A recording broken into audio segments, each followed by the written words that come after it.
I'm Helen Marie, your host of the I Don't Think We Talk Enough About podcast. Welcome to episode 9. Today, I'm so excited to share this really beautiful conversation that I had with Jen Mann, where Jennifer shares so openly her journey through somatic healing and the power in working with the body and the nervous system to find healing. And in her newly highly acclaimed international best-selling book, which she wrote with co-author Carden Rabin, The Secret Language of the Body, she shows you how you too can find such healing from living in survival mode. Jen, welcome to my podcast. Thank you, Helen. It is so amazing to be here. The pleasure really is all mine. You're known on Instagram in 2 places actually, aren't you? You're on I Am Jen Mann, Yes. and then also Soma. So Mia International is our nervous system healing platform. Yeah. And both, I'm just saying here to my listeners today, both are such beautiful resources for anyone. They're so accessible, and everything is clear, calming, regulating. It's a really beautiful space to dip into both of those. So thank you for sharing your expertise on social media as you do, Jen. The book is called The Secret Language of the Body. Wow, that's just wonderful. You can Thank see it here. you. Thank you so And much. the endorsements you got. Sorry, but Bessel van der Kolk on the front. Let's take a moment. Let's just take a moment to how wonderful that is. And for the people listening who don't know, may not be familiar with Bessel's work, he was the author, or is the author, of The Body Keeps the Score, another fantastic resource that is just, Wow. wow. So, Wow. I know, incredible. Congratulations, Jen. Thank you. A book that we should all dip into, because we should know about our own body, shouldn't we, and our own nervous system. It's crazy we don't.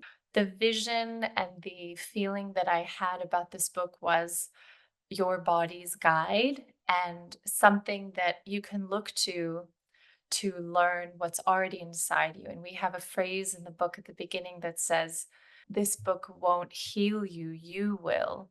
Yeah. And I think that's just one of the most important messages of this work, that we really have all that we need inside us, and with awareness and guidance and learning to listen to what is already happening inside us every day, we can unlock and heal so much more than we ever thought was possible. Our capacity for healing as human beings is incredible. Jen, you self-disclose in the book about your journey and your healing journey, and it's really incredible where you've got to, from a place that must have felt so far away from how you feel now.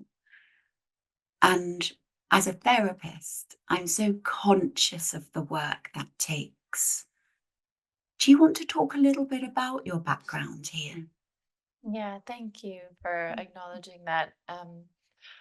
I love sharing. It takes like an amount of awareness and healing and a feeling of safety and sharing your story. And I feel like I'm there where I can share almost every part of my journey, from my childhood to when I was diagnosed with chronic illnesses. From a child, I experienced a lot of anxiety. I remember I had my first panic attack when I was 7, Oh, and it was kind of like I thought I was dying and my heart was racing, and then I fainted, and there was this like closing in, like tunnel vision, and then that increasing anxiety and was caused in great part. My dad left when I was 5, And I have a beautiful relationship with him now, and we've done so much work. But in those critical childhood and adolescence years where my brain and my nervous system so badly wanted to feel safe in that bond, to, lean into, check in. Is this person who created me, do they think I'm enough? Do they think I'm worthy? Does he love me? So your nervous system adapts, creates coping mechanisms. So I then began to move through the rest of my life with a big layer of perfectionism, people pleasing, self doubt, high achieving. There's this perpetual, like, best grades. I have to be better than everyone else around me, or else I Yeah. won't be enough. And so there's this stress building up in my body through the years. And some years were wonderful. I became a professional ballet dancer. I Oh, Jen. danced. Yeah.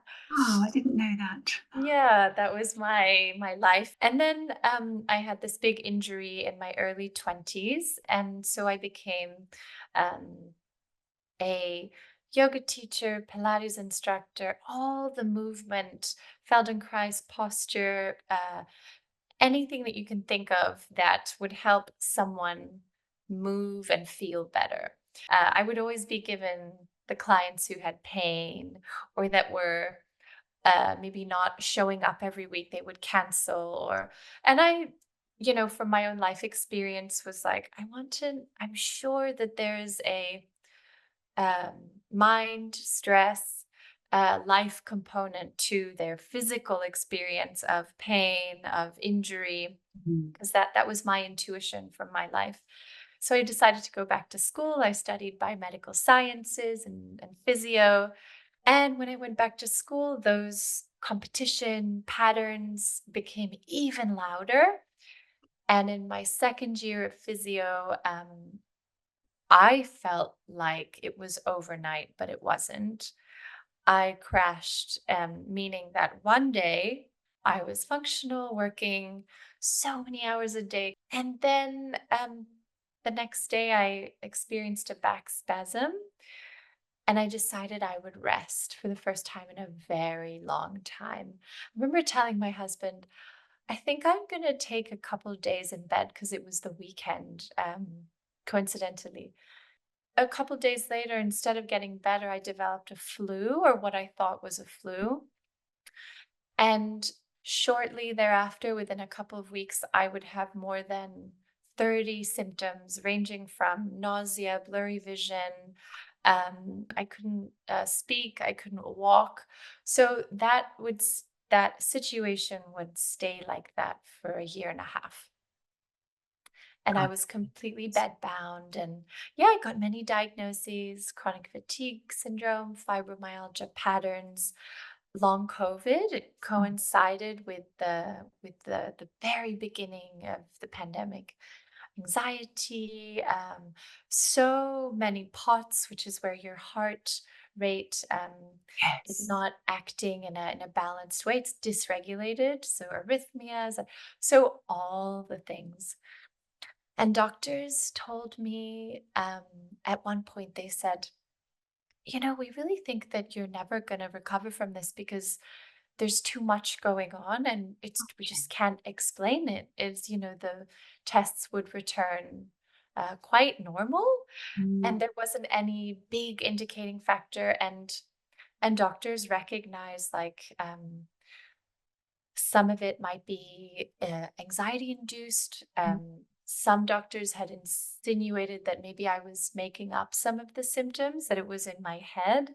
The invalidation. So, the light at the end of the tunnel, I watched a video online of a recovery story.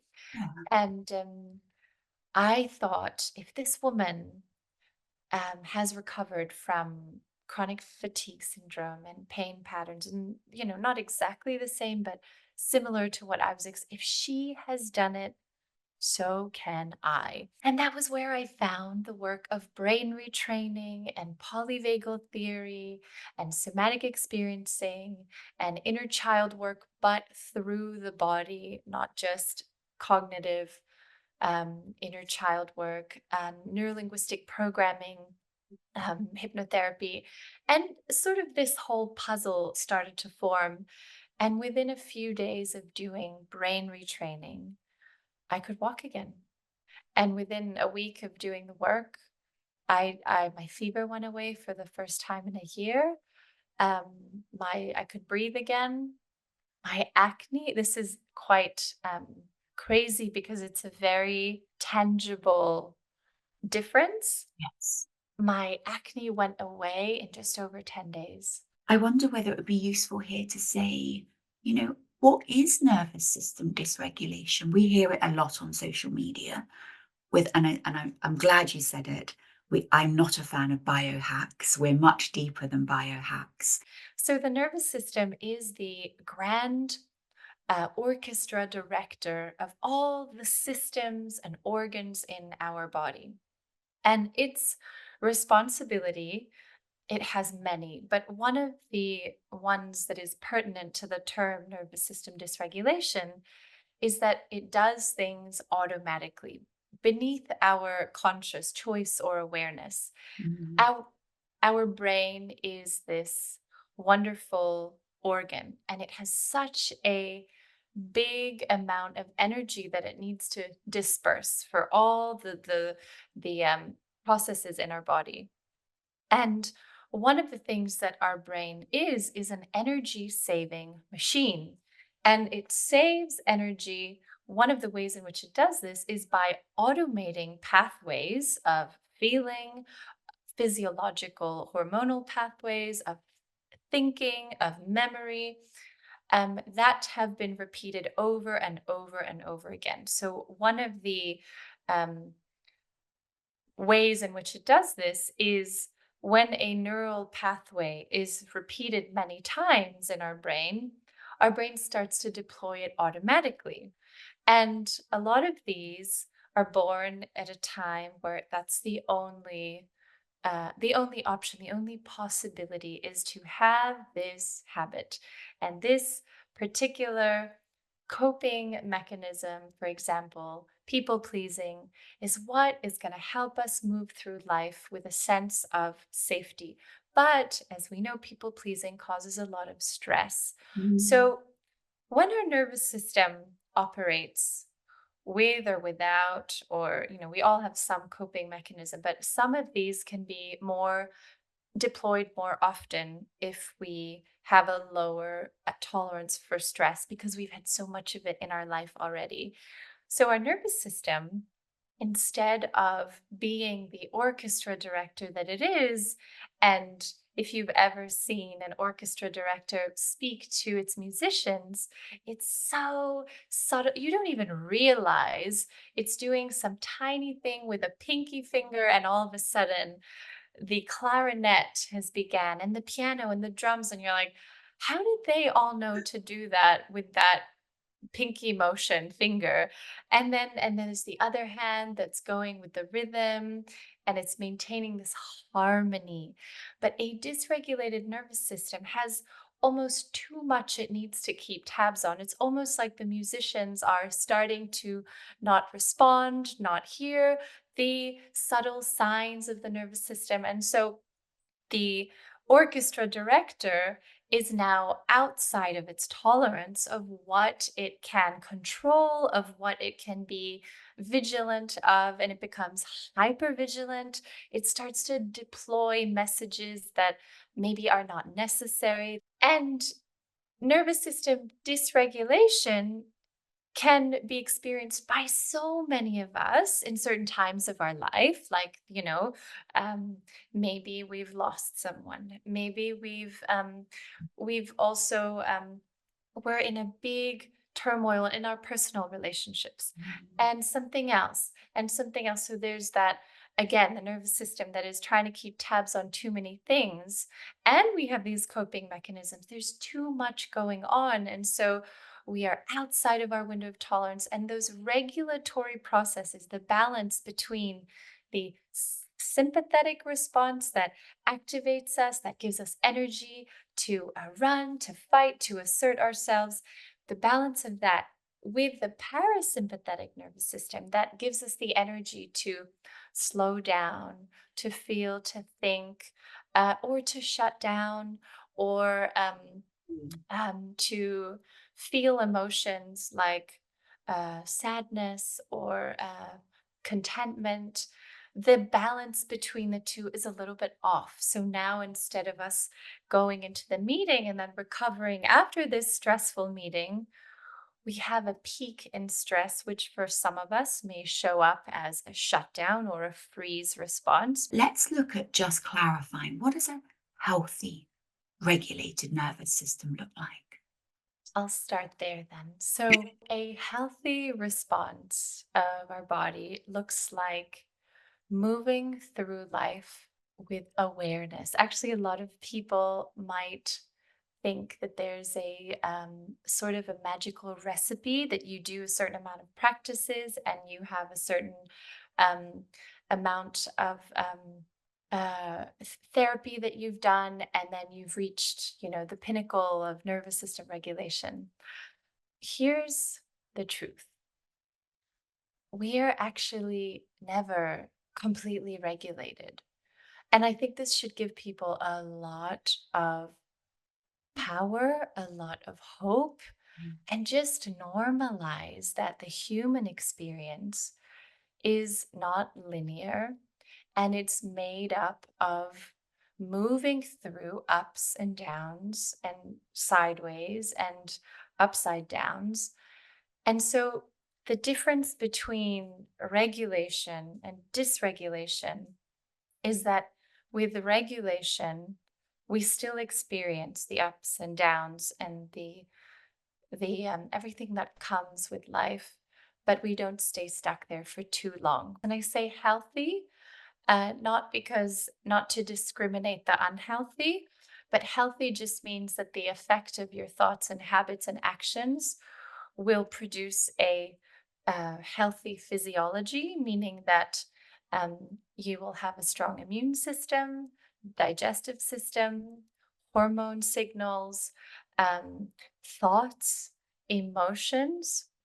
Regulation is a cup that has a system where maybe there's a hole at the bottom and there's this wonderful a system of replenishing. The water fills up and then it goes away, and then more water goes in, and then it goes away. Because really, it is about closing the cycles, as you said, the emotional experiences, the stressful, the physical, the physiological, and when we replenish, and as you said so beautifully, when we come home to ourselves unknowingly, because we know what that means now, but often we don't know what that means if we haven't had that feeling of being away and coming back, or that awareness.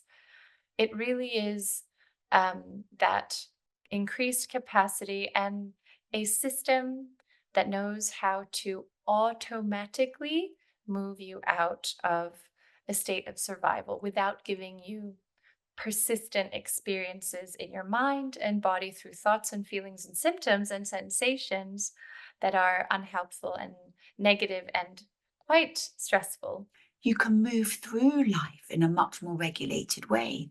You're such a walking example of moving from stuck. Let's talk about that. I know you hinted at it in that section there, but let's just really get down to the nitty-gritty of how we can move ourselves away from those feelings of stuckness. In order to change, we need awareness. Without awareness, you don't know where to start. You don't know what to look at, what to listen to, what you're even trying to be, what you're even trying to heal. Because at first you think, "Oh, I need to heal this tummy ache. Let me take some pills." Or you might think, "Oh, I need to heal this hurt. Let me go to talk therapy." Or I need to heal. But when we really become aware of the pattern, it really is the source of awareness of, wow, okay, so one of my main patterns that gets me in this place is, let's go back to people pleasing. That's a big one for me. and that causes the fawn response. And people pleasing, when you become aware that you're moving through life in this way, you start to recognize that you actually have some agency. In the beginning, it feels like some, later on, it feels like a lot over your body's reactions that turn into responses. Mm. So awareness comes in different forms. It comes in form of becoming aware of our thoughts. Thoughts have consequences in our body. A thought is a reaction, is a literally a chemical, electrical, hormonal reaction that moves from mind to body interchangeably. And so when we have this negative experience in our mind and we become aware of it, that is a beautiful step in the right direction, because we can start to see what we can change and challenge and interrupt. This work isn't easy, and that's okay. It's not linear, and that's okay. For some of us, it took me 3 days to walk, but it took me a couple years to get to the root of those, that rupture, the bond, the Mm. feeling of why I didn't feel safe, why I was a people pleaser, and how that showed up in my body. So you can shift physical symptoms really quickly Mm. because you change the feeling in the body. But our brain is that habit repetition machine. And so it takes time and practice. I wonder what it means to you to choose you. I actually didn't prepare this because I wanted to feel how the conversation would go and what would come up for me. And I think what's come up for me the strongest in this conversation is choosing me meant taking responsibility. And I think that's really hard when you're healing, because it's so easy to feel like so much has happened to you. Like, do you know what happened in my childhood? Do you know how it felt to have a chronic illness? Do you know what it feels like for doctors to tell you that you're never gonna recover or have kids? And that's not my reality. And then when you shed that layer off and you take responsibility and say, oh, but actually, that's happening it's not in my head, it's not made up, but it's happening in my brain and it's happening in my body. And I am pushing myself too hard sometimes. Yep. I am people pleasing. Yep. I am ignoring my body. Yep. The worst part about it is not that event or it's how you responded. It's how you choose to heal later on, because in that moment it's, too hard to respond any other way. But so I think that's what it really means. That's what I'm getting in this moment from this conversation, to choose you, choose me. Yeah. I loved the way that you left it to see how it came through today, and that my listeners are really going to get so much from. So thank you so, so much. Thank you so much. Thank you so, so much for the work that you do in this world and for having me. Oh, Jen, you're so welcome. And I'll link on my Instagram and on the podcast where people can find you, because you really are a much needed resource in this space. So thank you. Thank you. Thank you so much.